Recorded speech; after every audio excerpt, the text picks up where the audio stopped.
everyone, so it's Hearth and welcome back to my channel. So on today's video we are going to be talking about energy manipulation.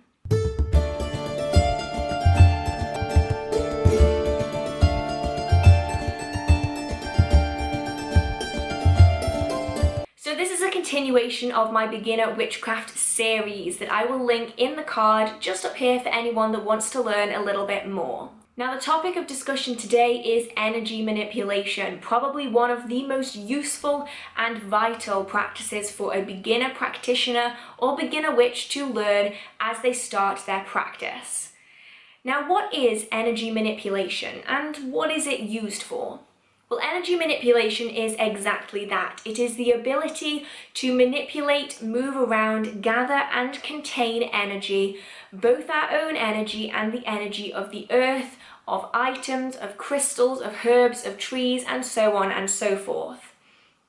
It is by far one of the most useful practices that anyone can learn because it sets you up for more advanced practices and is used in almost every form of magical working. To gain a magical response from a spell, a ritual, a charm, or anything else, it requires the release of energy.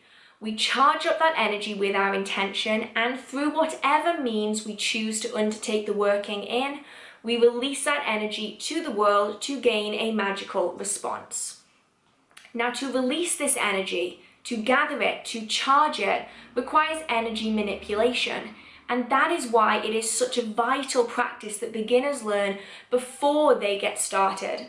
The number of times I've been asked by a beginner why their spell hasn't worked, and they tell me that they just read some words off a page and were expecting a magical response. But the simple fact is that just reading some words off a page is not going to get you magical results. You need that energy, that energetic release in order to gain a response from your practice. And so energy manipulation is exceptionally important, especially when starting out, as it gives you a really good foundation that you can build all of your other practices on top of. Now, as well as being exceptionally useful in spellwork and ritual, it's also often used in Reiki and energy healing. So if that's something you're also interested in, then energy manipulation is a fantastic thing to start off with, as this use of energy is used in crystal magic, it's used in energy therapies, it's often even used in things like journeying and meditations, depending on the method that you're doing it with. So that is just a little bit about what energy manipulation is and what it does. But how do you actually learn it? Well, energy manipulation is not something that you can just read in a book and suddenly know how to do. It's something that takes a lot of time and a lot of practice in order to master. And it can be exceptionally useful to learn other forms of beginner practice at the same time. So a lot of the time I suggest that people learn energy manipulation as well as centering and grounding, because these three practices really go together exceptionally well. And on top of that, you can't truly center and ground without being able to manipulate your energy. And you're not really going to have that much energy to put into a working if you aren't able to ground. So these three things are really vital when it comes to drawing in a suitable amount of energy, maintaining that energy, centering your own energy, and then manipulating it and releasing it out into the world. So I do have a very beginner guide to how I personally learned how to energy manipulate, and hopefully it helps you guys in your own personal practice. Now, of course, it does take time and dedication to get it right. So if you don't get it right and you don't manage to do this on your first try, that is completely fine, and it's actually more common than not. Energy manipulation takes time to study and practice, and the practice really makes the pudding. So honestly, if you don't do it the first time, don't get disheartened and keep cracking at it, because I promise once you're able to do it, it will come so naturally and so easily. So energy manipulation, as well as being used in spellwork and rituals and Reiki and meditation, is also used in circle casting. So as part of this series, there is going to be a little episode on circle casting and the different techniques of doing it.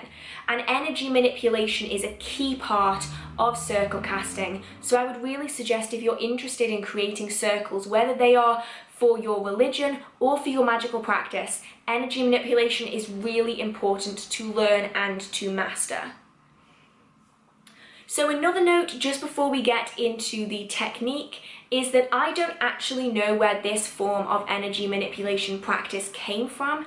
This is something that I studied back in 2004 probably, so it's been a really long time since I last actually looked up this form of energy manipulation, and I don't know where it came from. So if anyone does know, feel free to put it down in the comment section, because it would be fantastic to know a little bit more about where this practice came from. So energy manipulation, just like centering, grounding and meditation, when you're first starting out, is best done in a quiet room where you aren't going to be disturbed. It's also important that you're comfortable. An uncomfortable practitioner is not a very successful practitioner. It's very difficult for us to focus on what we're doing when we feel very out of place, uncomfortable or on edge. As you begin to develop your practice and you become more advanced, you will be able to do this form of practice really easily. And a lot of the time, more advanced practitioners will not even acknowledge that they are undertaking energy manipulation. It just comes naturally. But if you're a beginner, then this is something that you will likely need to start doing in a quiet, secluded, private space where you aren't going to be disturbed. Now, I know it sounds unusual, but a lot of people, especially if they live in a property with others, often go to the bathroom to do this because it's a space where a lot of the time you aren't going to be disturbed. But if you do live in a house with lots of animals, it's best to keep them outside of the room while you're doing this. And if you live in a space with lots and lots of people, or it's very noisy, it's best to leave it till night time when a lot of people are in bed or aren't making noise to start doing this kind of practice. So I would typically recommend that you sit somewhere comfortable, that you sit in a nice, comfy, but upright position when doing this. It's much easier to focus, I find, on energy manipulation, centering and grounding when you're in an upright position rather than lying down. Now, typically what I would do is I would close my eyes and I would clear my mind slightly. So I wouldn't block things out, but I would allow thoughts to just kind of pass me by. Like, I wouldn't pay any attention to them, because you really need to be focusing on your energy in this situation. So if you've already seen my centering and grounding video, if you're able to center before this, that would be amazing, as it really helps to speed up the process. But I will be going through a little bit of how to do that in this video for anyone who hasn't seen that video. So you're going to want to see yourself in your mind's eye. Now, I know that some people aren't able to visualize, so instead what you're going to want to do, if you can't see yourself in your mind's eye, is to describe yourself as best as you can. Describe yourself so you're almost painting a picture with words. And then you're going to want to see energy all over your body. So energy naturally is distributed fairly evenly. There are going to be points where there's more energy than others, but your magical energy is kind of distributed all over. And for different people, it's going to look different. So for me, I see energy as kind of twinkly gold spots of light. But for other people, it might be pink light. For other people, it might be a liquidy substance. It really all depends on the person. But this is kind of spread really evenly around the body, and you can kind of see this in your mind's eye, or you can describe it to yourself. You're then going to want to focus on this energy and begin trying to draw it in. You want to draw it away from the extremities in towards the core. Now, for this purpose, the core is kind of a straight line straight through your body. It goes all the way up from the top of your head down to the tips of your toes, and you're going to kind of want to draw it in to this core. You're going to see whatever you visualize your energy as coming together from the tips of your fingers, up your arms, up your legs, and gathering in this core down the middle of your body. And this can take some time and it takes some practice to do, but once you've got it, you will have it. So you're going to draw it all in. Now, for some people, this sensation might feel different. As the energy is moving, it might feel sparkly. That's what it feels like to me. It might also feel hot or cold or just tingly. There are loads of different sensations that different people feel. So if you don't feel tingly, that's fine. It simply might be that you feel energy differently to other people. So you're going to want to draw this energy in. And once you've got it in this kind of core, you're going to allow it to naturally find its equilibrium. So this is kind of a spot along the core where your energy will naturally choose to gather to. So for some people it's the third eye, it could be the throat, the heart, the stomach, and so on. It tends to naturally gather in one point.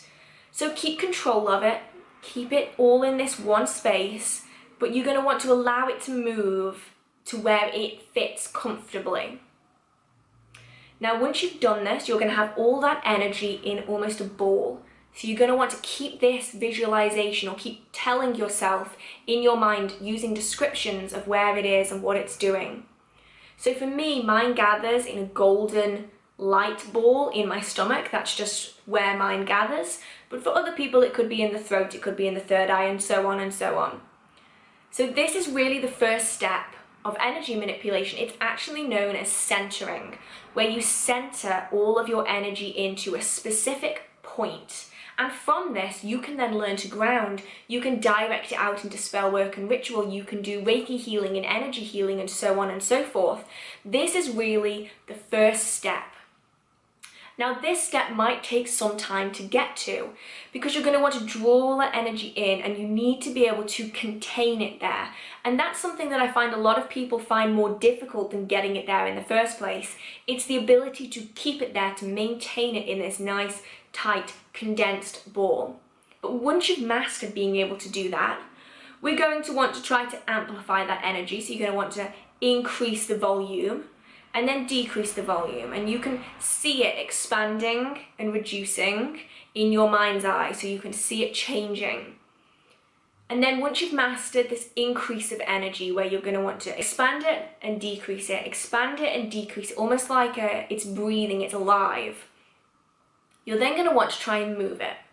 Now typically I suggest the hands, but you can really do it anywhere, because I know a lot of people don't necessarily have great mobility of their hands, so you can really do it somewhere where you can take it to an extremity. So it could be the feet, it could be the hands. I typically choose hands because I find it easier to visualize. So you're going to want to then take that ball of energy, you're going to want to condense it down a little bit, and you're going to want to bring it towards your arm. Whichever arm, doesn't really matter. For me, I use my right. So you're going to want to visualize and move that energy coming across and into your arm. And you're likely going to feel it.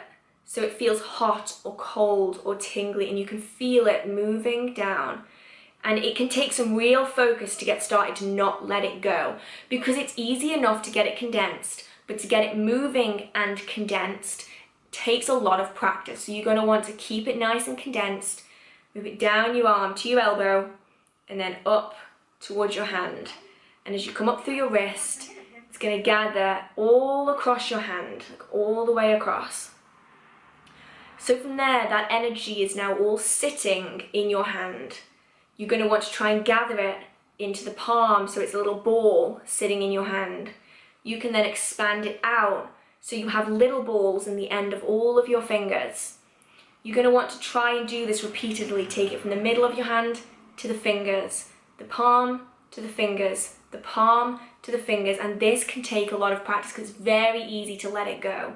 And that's something you really need to learn. You need to learn that control of knowing when to release the energy, when to keep it, when to release it, when to keep it. So once you've kind of mastered this, you can then begin to release that energy just slightly. Now you don't want to release it all in one go, because when you release lots of personal energy without having some kind of backup, some source, you end up draining yourself and you feel pretty bad. So you've got that energy in your fingers and you're going to want to release it slightly. Now this is releasing energy, so it's kind of letting it go free. So instead of keeping it within your hand, you're allowing it to kind of dissipate out. And then what you're going to want to do is you're going to want to bring your unenergetic hand towards it, and you're likely going to feel some kind of resistance.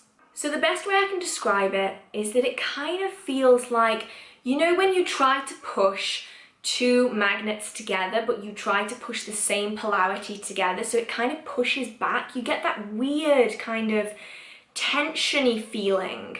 That's exactly what it feels like, at least to me.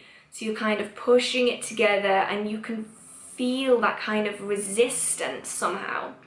And this is the energy that you are releasing from this hand, and this hand is able to feel it as almost a physical resistance. You're almost feeling that energy. And I know a lot of people are probably going to laugh at this if they've never experienced it for themselves, but it's almost like how you can feel sound waves. You can't see them, they are just energetic waves, but you can feel them.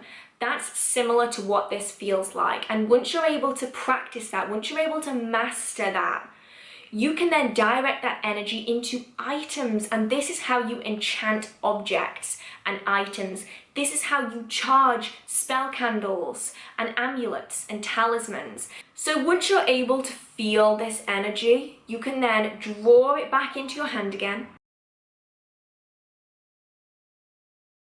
And then do the reverse. So rather than pushing it out, you're going to be drawing it back in. So you need to go backwards in steps. And this is really important. You shouldn't just leave it there and just forget about it, because then you're going to have a lot of lingering energy that's not really doing anything and is likely going to naturally be released. So you'll often find that if you half do energy manipulation, you'll end up feeling kind of bad afterwards, like you'll feel kind of drained. And that's because you didn't draw any of that energy back in again. So once you've felt it and you can feel it with your other hand, you then need to draw it back in. So draw it back down the fingers into the palm, down into the forearm, up the bicep, across, back down into your center, your core. And then from there, you can release that energy again and allow it to spread evenly throughout your body again. And then you can come back out of it again, shake it off a little bit, because trust me, you might feel a little bit weird the first few times you've done this. And then you have just completed a fantastic energy manipulation practice technique. Now, this is often the way people go on to make psi balls, which are energy balls. And it's a similar concept in that it's a ball that you hold in your hand that you can sense the energy of. And it's a fantastic energy manipulation technique. Now, if you practice this regularly, you will be able to do it more and more successfully, easier and easier. And as with everything, it takes time. So if you don't manage to get all the way through this in one go, that is completely fine. Every single person is different. And so if it takes you 6, 7, 8, 9, 10, 20, 50 attempts at doing this, eventually you will get it and it will click. And when it does, it opens up so many doors for you within magical workings. Because this is the technique that you use when you're charging objects, when you're enchanting jewelry and items, creating talismans, amulets, when you are charging mojo bags, candles, doll babies. This is the technique that is used. This is also the technique that is used when you're doing energy healing. It's the giving and the drawing out of energy. This is also part of the technique that you use for energy sensing, as well as circle casting, releasing energy for spell work and rituals. This technique is the first step to a huge range of different practices, and honestly, I would really suggest that any beginner invest some time in studying energy manipulation before you jump into any actual spell work and ritual. Because a lot of the time, the reason beginner spells fail is because the person doesn't know how to energy manipulate. They are relying on reading some spells or following a recipe to get a magical response. But if you don't put any energy into that, if there's nothing that you're releasing, then you're not going to get anything back either. And so energy manipulation is probably, as far as I'm concerned, one of, if not the most important beginner techniques that you can study for successful long-term magical practice. So I hope you guys enjoyed this video. I hope you found it useful. If you did, feel free to give it a like. It really means so much to me. If you want to check out more of this series, feel free to click the card up in the corner. I'll also put the playlist down in the description box as well. If you have any comments, questions, concerns, video ideas, or just want to chit chat with the community down in the comment section, feel free to post a comment. And if you enjoy the magical content on this channel or in this video, feel free to hit subscribe. I post new magical content every Wednesday and every Saturday at 6 p.m. And an extra shout out for all of my Patreon followers. You guys are absolutely amazing and you help to fund this channel and to keep the equipment going. And that genuinely means so, so much to me. So if anyone else wants to join the Patreon crew, I will put a link to that down in the description box. You obviously don't have to, but all of your support honestly means the world to me. So I hope you have a marvelous magical day and I will see you in the next video.